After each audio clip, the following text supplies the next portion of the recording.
Salve galera da Escola Cívica Militar, professor Antônio Ferreira de Maneto, pessoal das primeiras séries, estamos um A, um B, um C e um D. E também outros seguidores aqui do canal, inscritos aí que acompanham nossos vídeos. Aqui o professor Feliciano gravando mais um vídeo de física para vocês, correto, moçada? Aqui com o novo ensino médio, né?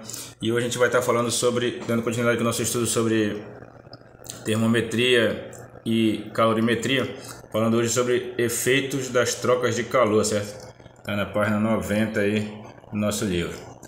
Quando um corpo cede ou recebe energia na forma de calor, sua temperatura pode variar e ser acompanhada da variação das suas dimensões, certo? Físicas.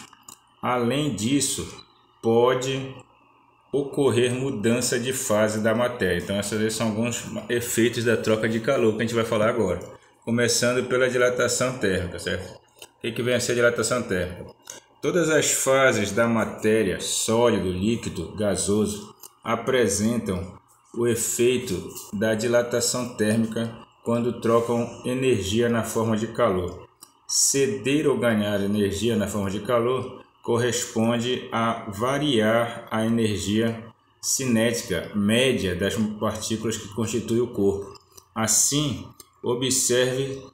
observa-se o aumento ou a diminuição do espaçamento entre elas, certo? Então, conforme existe uma variação de temperatura, as partículas elas podem se afastar ou se aproximar, dependendo dessa variação de temperatura, certo? Quando é aquecida, elas se afastam mais, né?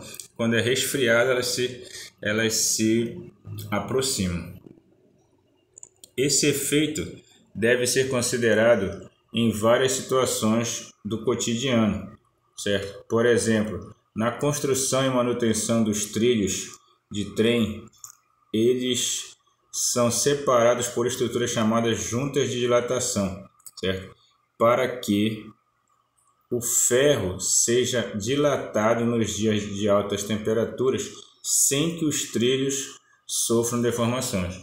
Então aí, olha, aqui ó, no caso, ó, ele mostra uma figuração de um trilho de trem deformado devido à dilatação térmica, certo? Então, devido ao calor, olha lá como foi mudando aqui o formato do trilho, certo? Que ele vai aumentando suas dimensões, certo? Para isso que eles colocam uma junta de dilatação entre os trilhos, já que prevendo essa dilatação. Para os sólidos, analisa-se a dilatação ou a contração relacionada às dimensões que sofreram uma variação mais aparente, classificando o fenômeno como dilatação linear, dilatação superficial ou dilatação volumétrica. Na dilatação linear de um sólido, observa-se a variação somente em uma única dimensão, por exemplo, a variação do comprimento, certo? Então, na linear se vê a variação do comprimento. Quanto à dilatação dos fios de transmissão de energia elétrica, por exemplo, pode ser considerada aproximadamente uma dilatação linear. Nessa situação, o comprimento dos fios diminui contração nos dias de baixa temperatura e aumenta dilatação nos dias de alta temperatura. A gente nota aqui, ó, torre de transmissão de energia elétrica, os fios de transmissão de energia elétrica sofrem dilatação linear, ou seja, eles aumentam de comprimento, por isso que fica essa barriga, que é essa folga, né, de uma torre para outra. Ele começa a ficar maior essa folga porque os fios estão sofrendo o que? Dilatação devido ao calor que eles recebem do sol, certo? E em dias de frio, né, eles já sofrem uma contração, né, quando eles perdem calor, no caso a temperatura está menor, eles se contraem. A dilatação linear de um corpo depende diretamente do seu comprimento inicial, da substância que o constitui e da variação de temperatura sofrida. Portanto, a dilatação linear é expressa por essa forma aqui. Dilatação ΔL linear é igual a L0, que é o comprimento inicial, vezes o alfa, que é o coeficiente de dilatação, vezes a variação de temperatura. Ele mostra aqui, olha, se eu tenho uma barra que tem um comprimento L0 inicial, com a temperatura T0, se a temperatura passa para T, que é maior que T0, a barra aumenta um pouco.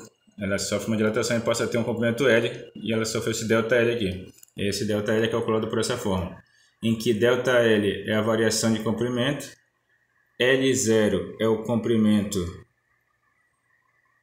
inicial, ambos com unidade no sistema internacional em metros, e o alfa é o coeficiente de dilatação linear, dado em graus Celsius -1, o Kelvin é -1, e ΔT é a variação de temperatura em graus Celsius, ou Kelvin.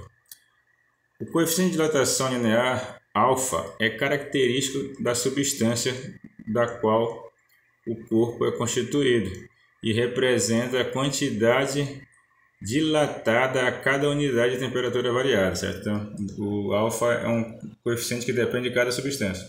A propriedade da dilatação dos sólidos é utilizada para controlar a temperatura em alguns equipamentos elétricos, como nos ferros de passar roupa, certo? A gente tem uma lâmina composta de dois metais diferentes. Ao aumentar a temperatura, dilata-se e se curva, desligando o aparelho ao atingir uma certa temperatura. Então, tu pode ver que no ferro, né? Quando você chega, ele esquenta, desliga um pouco para poder passar a roupa lá na coisa, depois ele volta a ligar para voltar a esquentar de novo, certo? Então, isso aqui é devido a uma lâminazinha que tem dentro dele que funciona devido à dilatação térmica. Aí que ele mostra uma tabela com alguns coeficientes de algumas substâncias. Coeficiente de dilatação linear de algumas substâncias. O chumbo, ele é 29 vezes 10 a menos 6. O alumínio, 23 vezes 10 a menos 6. O cobre, 17 vezes 10 a menos 6. O concreto, 12 vezes 10 a menos 6. A gente nota que os metais aqui, né, o chumbo, o alumínio, o cobre, eles dilatam bastante, certo? São materiais bastante, sofrem bastante dilatação. Já o concreto também sofre um pouco também. Beleza? Então por isso que nas calçadas de concreto sempre tem uma dilatação. Continuando aqui, pessoal, na página 91.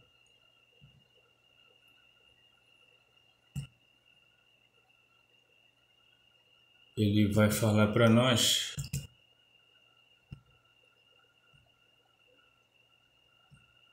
sobre a outra dilatação, que é a dilatação superficial. Na dilatação superficial ocorre a variação da área do corpo, portanto, consideramos a dilatação em duas dimensões, comprimento e largura. No cotidiano, observa-se a dilatação superficial nas placas de concreto das calçadas ou dos azulejos, por exemplo. Então, a gente nota assim que as placas de concreto elas aumentam as dimensões, por isso que tem sempre um espaçamento entre elas que já para prever essa dilatação.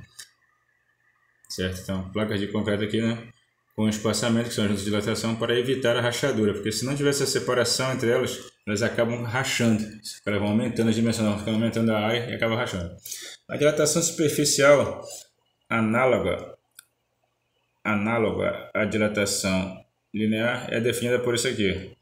A variação da área é igual à área inicial vezes o beta, que é o coeficiente de dilatação superficial, vezes a variação de temperatura ΔT, em que ΔA é a variação da área e A0 é a área inicial, ambas em metro quadrado no sistema internacional. O beta é o coeficiente de dilatação superficial e o ΔT é a variação de temperatura em graus Celsius ou Kelvin. Por definição, o coeficiente de dilatação superficial é dado por beta igual a 2 vezes o alfa, certo? Então, para achar o coeficiente de dilatação superficial, basta multiplicar o linear por 2, beleza?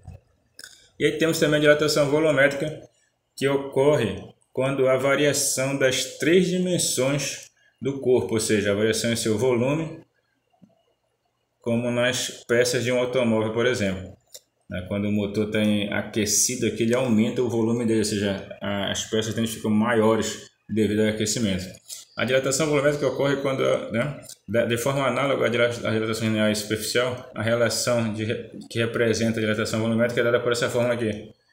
ΔV é igual a V0 vezes gama vezes ΔT, em que ΔV é a dilatação volumétrica, V0 é o volume inicial, ambos dados em metros cúbicos, né?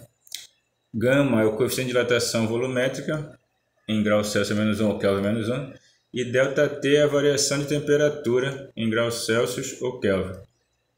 Por definição, o coeficiente de dilatação volumétrica é dado por gama igual a 3 vezes o alfa, ou seja, para achar o coeficiente de dilatação volumétrica basta multiplicar o linear por 3. Ele mostra aqui o motor, né, do automóvel em funcionamento. O aumento da temperatura faz aumentar o volume das peças do motor, né? Elas aumentam de tamanho devido ao aquecimento, beleza? Os líquidos também sofrem dilatação, certo? Como não apresentam forma definida, sofrem somente dilatação volumétrica e possuem somente coeficiente de dilatação volumétrica real, gama, que depende da substância. Comparando o coeficiente de dilatação dos líquidos com o dos sólidos, percebe-se que a dilatação dos líquidos é maior, né, do que a dilatação dos sólidos. Logo, os líquidos dilatam mais que os sólidos. Com relação à dilatação dos líquidos, há uma propriedade importante relacionada à dilatação do líquido mais bem conhecido por todos, que é a água. Essa propriedade é conhecida como comportamento anômalo da água, certo? Diferentemente do comportamento da maioria das substâncias, as quais expandem quando são aquecidas e contraem quando são resfriadas, a água, o H2O, né, apresenta um comportamento denominado dilatação anômala. No resfriamento, ao atingir a temperatura de 4 graus Celsius, a água passa a expandir, aumentando seu volume e diminuindo sua densidade, certo? Então, olha aqui o que acontece. Os outros líquidos, né, quando eles são aquecidos, eles começam a aumentar o volume desde o início, certo?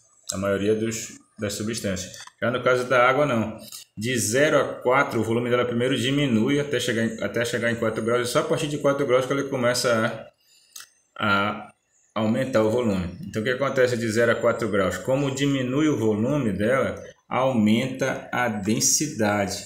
Então, de 0 até 4 graus, a água ela aumenta a densidade. Por isso que quando coloca às vezes uma garrafa no congelador cheia, né, ela tende até a sair quase a água dela. Por quê? Porque aumentou o volume quando fica gelo, né, por fora já.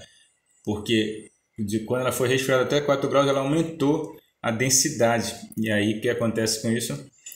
Acaba que ela sai da garrafa e acaba congelando uma parte por fora já. Certo? Então, de 0 a 4 graus, a água é a única substância que diminui o seu volume e aumenta a sua densidade. Certo? Por isso que quando coloca uma garrafa cheia na geladeira, ela acaba transbordando e o gelo fica todo fora.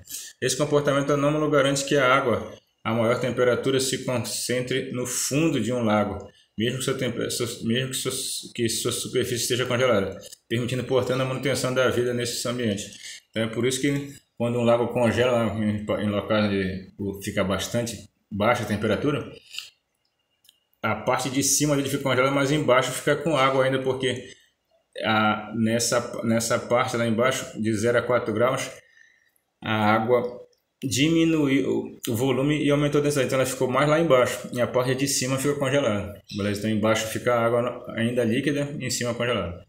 Falou, moçada?